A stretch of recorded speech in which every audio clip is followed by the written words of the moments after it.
In the previous video in this series, I was fitting the replacement CRT into the ADM3 upper case, and if you watch this series you'll know that the original ADM3 tube was broken, the neck had been broken off it, and this tube is out of an old black and white TV. But this tube is a very different sort of tube. It's a much higher angle deflection tube, much shorter, and so required very different drive characteristics to the original tube. So I've been playing about with the circuit, trying to get this to work properly. So the changes I've made so far, and this is the circuit for the control board that's fitted to the ADM3. It's a fairly typical board for the time. These are very common. But the changes I've made so far is this resistor here, and this is the load resistor for the basically the vertical scan. And I've changed the value of this resistor. It was 56 ohms. Ignore the value shown on this schematic, they do vary a lot. But I changed it from 56 ohms to 22 ohms. I then changed the value, similar kind of purpose here. I changed the value of this resistor from 8.2 ohms to 4.4 ohms. Initially I tried 5.5 but needed to go slightly further. This sets the height of the deflection. I then changed the resistor that's in series with the heater. So this is a simple resistive dropper, and it was a 15 ohm resistor, and I changed that to 120 ohms. The width control is an inductor, and that's down here, and I modified that by removing the core and taking 7 turns off the winding, and that gave us pretty much the correct width. And the supply voltage is running at 19 volts, so that's I left it at that. I'm not going to change that. And finally, the high voltage, basically what you might call B+ on a lot of say valve radios. It's fed from a 400 volt line derived from the line output stage, and it had a 100k resistor going to the first anode, and I've changed that 100k to 120k. It's now working much better. We'll have a look in a minute, but the values I'm playing with now, and I'll probably leave it as it is until we get the ADM3 main board up and running, is the linearity or the vertical linearity, and that's really set to a large degree by the value of these two capacitors. So I have been experimenting with this, and I can change the linearity quite significantly by modifying the values of these. But I'm going to leave it as it is for now, and once we get the ADM3 running I can come back and modify these if we need to. Also, the vertical frequency and the way this is triggered will also have a significant impact on the vertical linearity, and again we'll come back to this once we have it running from the proper board. So I'll get it powered up, we'll see how those modifications have worked out so far, and we'll go from there. So I'll apply power, I'll turn on the horizontal and the video signal. I'm just going to dim the lights a bit.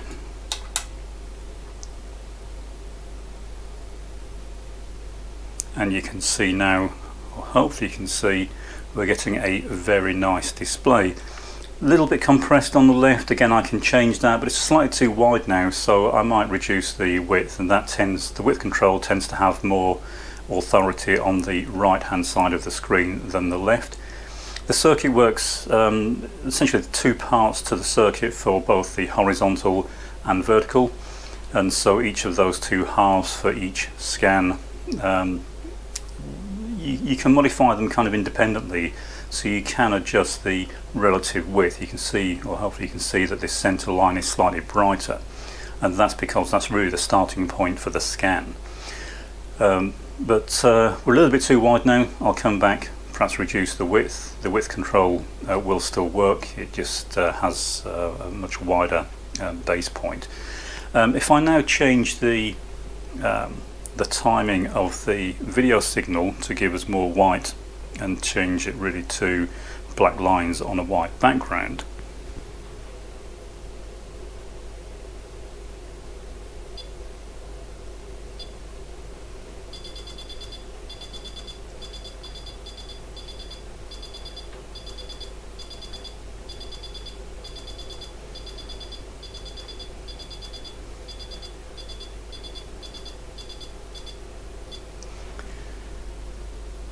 So again, ignore any hum bars that you're seeing going up and down, that's not evident in real life. But you can see we're getting a very nice, hopefully you can see, we're getting a nice bright undistorted image. Slightly too wide now, but as I said, I can reduce that quite easily now. It's far easier reducing it than increasing it. So we're now at the point where it's time to turn our attention to the main ADM3 control board. So this is the main board out of the ADM3. As you can see, it is the revised upgrade board. It's a third-party board that was available, and it's quite a nice board. It's based on the NS405, so this is a highly integrated terminal management IC. So this contains most of the functions that were previously provided by the huge ADM3 board that we've seen before. So it's quite an interesting board. It will be interesting to go through this. So what we have is the control IC itself, the ROM. So this contains a processor, of course. There's a ROM that gives all the code that's required, and we have a couple of power connectors. So this board takes AC power direct from the mains transformer. We've got a series of diodes here to give some rectification, smoothing caps, and then some regulators down the left hand side on this heatsink. Heatsink's a bit purple, that's usually a sign this has been getting fairly hot. Doesn't really surprise me. It doesn't draw anything like as much power as the full-sized ADM3 board, but it still draws a fair amount of power. We've got a connector here for the keyboard. It's a scanned keyboard, very simple interface, and then at the top here we've got the connector for the CRT, and then we've got the usual two D-type connectors for the serial interface. So I've already given this a really good clean. It was absolutely filthy. It took about 5 attempts to clean. It's still fairly dirty, but it's a lot better than it was. It's clean enough now to work on. And the first thing I want to do is just quickly figure out the connections for the power. I don't have a schematic for this board, so we'll have to play this by ear. Luckily it's fairly obvious from the datasheet what the connections are and what the signal should be, so we can use the datasheet almost as a schematic for this. It's obviously not going to include all the ancillary parts, but they're relatively straightforward anyway. So we'll get the I'll get the chassis onto the bench, just check out the connections from the transformer. I won't video that, but what we can then do is feed this directly from the bench supply. We don't need to feed it AC, we can provide it with DC, and that should hopefully allow us to power this up and see if there's any life in this board. So what I've done is work out the connections from the mains transformer. You can see I've got it connected here, but before I did this I connected the board up to the bench supplies, so I made some notes as to what each of the connections was. I connected this to the bench supplies, starting with the input to the 5-volt regulator, made sure that it wasn't drawing too much current. I did the same thing with the voltage regulator for the monitor, and again the same thing with the plus-minus supplies for the serial port. Nothing seems to be drawing excess current and the voltage is measured correct. Also what I did is while I was looking at the 5-volt rail, I checked on the CRT connector for the sync pulses, and they're present, although I couldn't see anything present on the video output line, so I don't think there's going to be any video out.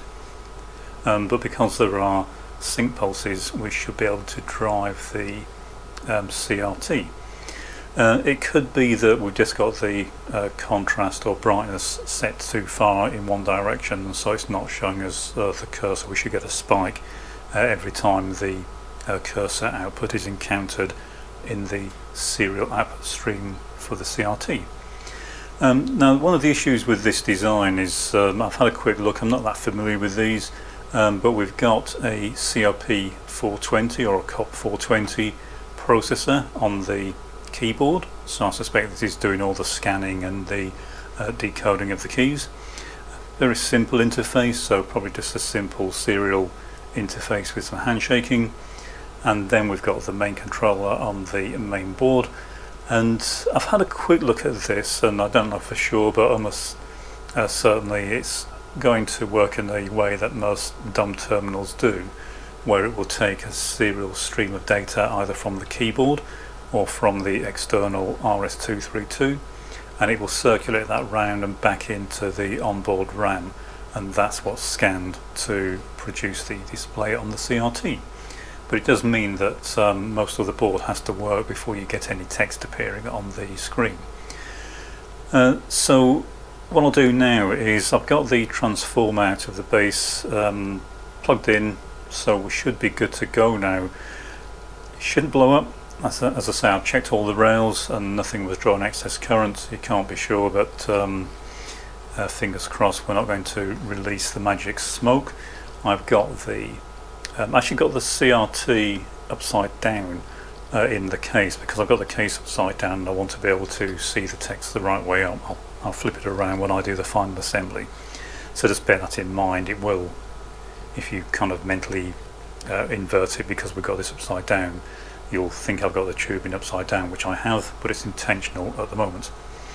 Okay, so enough talk. What we'll do now is we'll power this up, and what I'm going to be looking at is whether we've got anything on the screen, and so I'll move the camera so you can see it.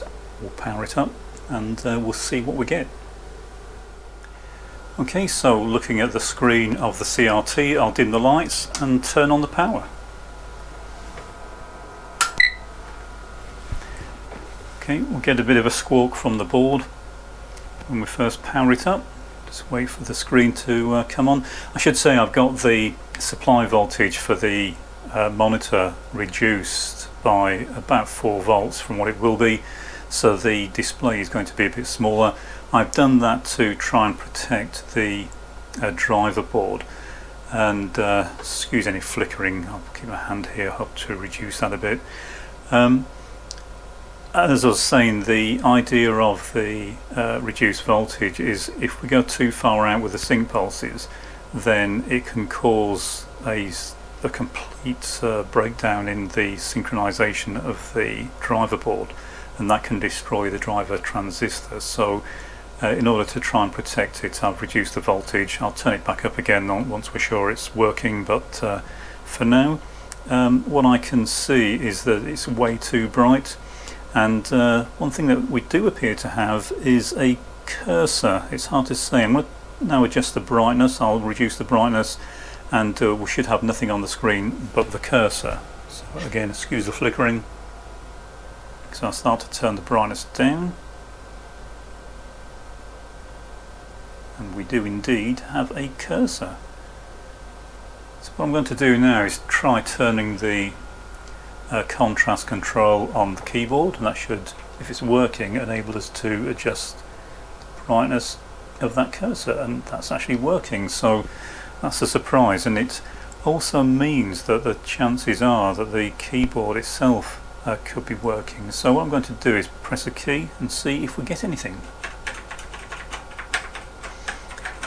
But unfortunately we're not getting anything, no characters. So it looks like we've got some fault finding to do. So we'll start at the keyboard end, and we'll go from there. Unfortunately, a fault like this, when nothing's appearing on the screen, can be in almost any part of the system. The serial data is not making it through back into RAM, or it's not being scanned properly out of RAM and mixed with the outgoing video. We've got the cursor, so we know that there's quite a lot of the system working as far as the output control is concerned, but this could be anything. It could even be a faulty ROM, but we'll start at the keyboard end, and so we'll start with the processor on the keyboard. Could of course be the keys themselves, but the chances of all the keys being faulty is fairly remote. Could be a stuck key, of course, but we've got to start somewhere, so we'll start with the processor. So this works a bit like a PIC. It's got general purpose in-out ports, and we should see some activity on those when we press the key if it's working. So we'll start with the first one, so pin 5. Press the key.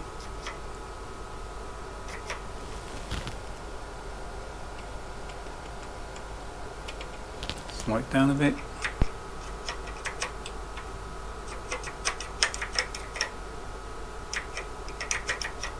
Okay, so we're getting something on that one. Obviously it'll depend on which key we press as to which port pin becomes active. Try a different pin. Different keys are causing an output. We'll try another one. Okay, that's looking quite promising. It means that this does appear to be running at least to a certain extent. We'll now look at the interface and see if anything's happening when we press the key. There should be some kind of handshaking. It should flag up with the main board that a key is being pressed. I don't know which pin it is. I don't have a schematic for this, so I've got no way of knowing which pin is going to produce any output or should produce an output, and it could be that none of them will, because that's where the fault lies. So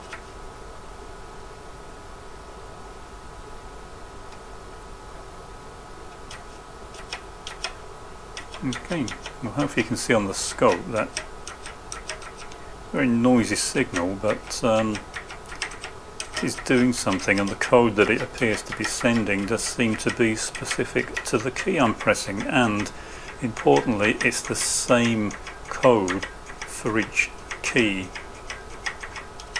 each time I press it. So in other words, if I press one key repeatedly, it's giving the same code each time. It's not random noise. Try a different key, different code, but it's consistent. So okay, well, that appears as if the keyboard is working. I'm just going to check. You can't see it. I'm just going to check to see if there's anything on the screen, and there isn't, just the cursor. I was just making sure it hadn't started working with us not paying attention. What I'm going to do now is start looking at the serial port. With dumb terminals, one of the things that's most susceptible to damage, and the thing I see probably 95% of all failures on dumb terminals and smart terminals, is the actual RS232. Simply because it's the outward facing part of the system, and it gets plugged in to the wrong port. It gets plugged into maybe an output that should be an input, or vice versa, and it does some damage somewhere. So what we'll do is look at the control circuitry. There's not a lot in here. There's a few ICs in here. I'm just going to check a couple of these gates. So these are the ones that are controlling the level shifters for the RS232 input-output. And what I'm looking for is anything that doesn't look right. So if we get a voltage that is kind of halfway between 0, sort of like that, so anything between 0 and the normal output voltage, then normally we'll see something that looks like that, or something that looks kind of low on.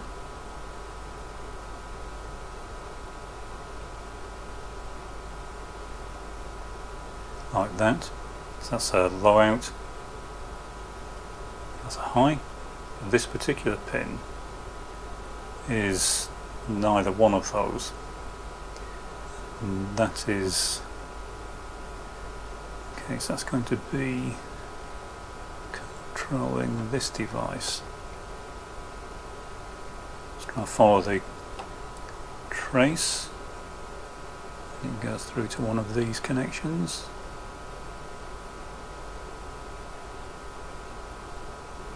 So it looks like it goes, okay, we've got two that are showing the same issue. Let's try and press that key.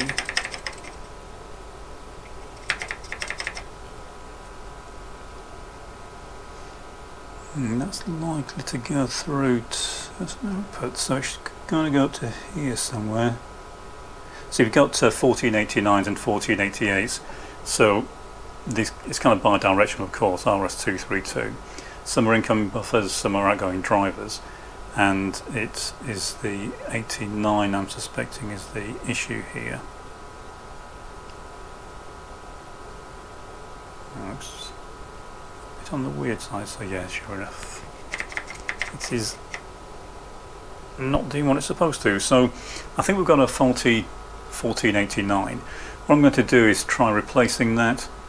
I did a bit more testing with it off camera, but I've got a feeling that's faulty. It could be the 7432, but it's unlikely to be the 7432 because of the direction the signal and the control line is trying to go. It might be there are other issues with this and something is pulling the 1489 down, but again it's unlikely because it's rare to have more than one thing connected to those pins on a 1489. So I'm going to try another device in there and see what effect it has. So I've replaced the 1489 IC. It was faulty, did a few more checks, and sure enough it wasn't doing what it was supposed to. And just to clarify why I was suspecting this device is most terminals like this that have RS232 use 1489 and 1488 for their input and output drivers and sensors. So you've got line drivers, line buffers, and it is quite common for these devices to be used. And a very common arrangement is to use something like a 7.4 LS08 or something similar to interface with the 1489, and then you have 7.4 LS32s or something similar. And depending on which of the devices is showing the wrong inputs or outputs, you can have a fairly good idea as to whether you are getting a failed input or output. You could of course just monitor the output and see which one's not working, but usually I find it much quicker to look at the control glue logic, and it's usually fairly evident if something's not working. Like I said, you'll get some weird kind of halfway house voltages rather than it being a proper 1 or 0 logic level. Okay, so as ever I've put a socket in there, and we'll get this plugged back in and see if we can get any further. So we're all reconnected. We'll power this back up. The usual screech as we turn it on. And what we're looking for here is to see if we're getting a sensible value now on this pin, and as you can see we are. So that's that pin incidentally is enabling, or it's actually taking one of the lines from the 1489, and it should be a 1 or a 0, and it was as you saw neither one. So that's looking a lot better. What I'll do now is going to have a quick look at the screen. I can't see from where I'm sitting. Just going to have a quick look around the front of the monitor and see if we're getting anything. Okay, what I'm going to do is just move the camera so you can see the screen, and you can see if we've made any progress. Well, as you can see, we're actually getting some characters on the screen. I'll try pressing a few more keys. So remembering of course that the tube is upside down, and also the voltage driving it is reduced a little bit, so the image won't be going quite to the edges of the tube. But hopefully you can see that's quite a good clear image that we're getting. I'm just going to try adjusting the contrast control on the keyboard, and that's working quite nicely. Hopefully you're not seeing too much flicker on there. We'll try pressing carriage return and line feed. And what I want to look at now is to see how linear this is. I'm just going to keep typing a few lines and see if all the characters and the lines are pretty much the same height.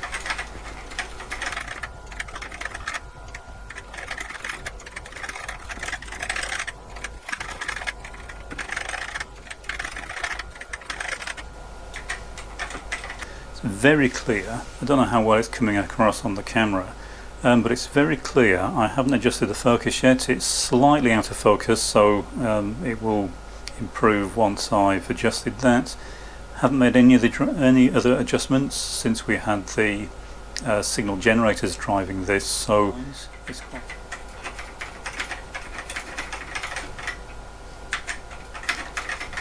We should get a beep if we go too far, which we do.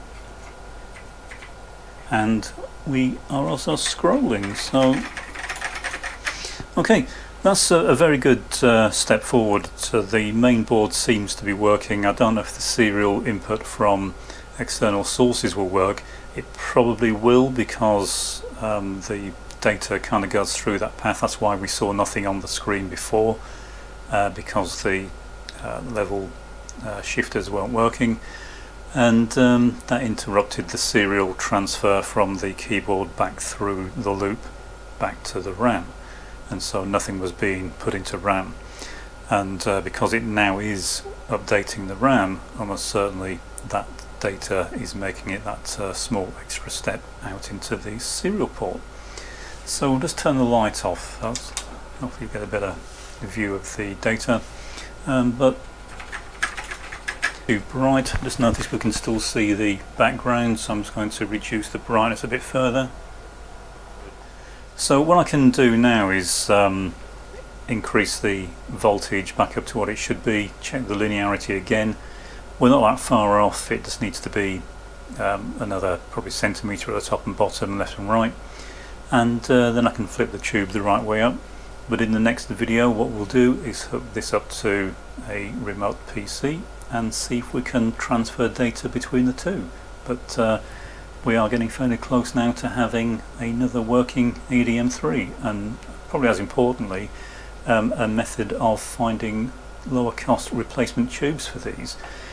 Quite often, even when I find tubes for ADM3s, they've got significant screen burn, or they've got cataracts, and cataracts you can cure, but the screen burn is permanent, and this tube has absolutely no screen burn and not a trace of cataracts. In fact, you won't get cataracts on this type of tube because it doesn't have a separate safety screen. The safety screen's integral, and you don't get that fungus growing in the adhesive because it simply isn't there. So this might be a better long-term solution for these anyway. So okay, we'll keep experimenting. We'll see if anything crops up with this, how reliable it is, but we'll carry on with the repair, and in the next few videos hopefully we'll get the entire system back up and running.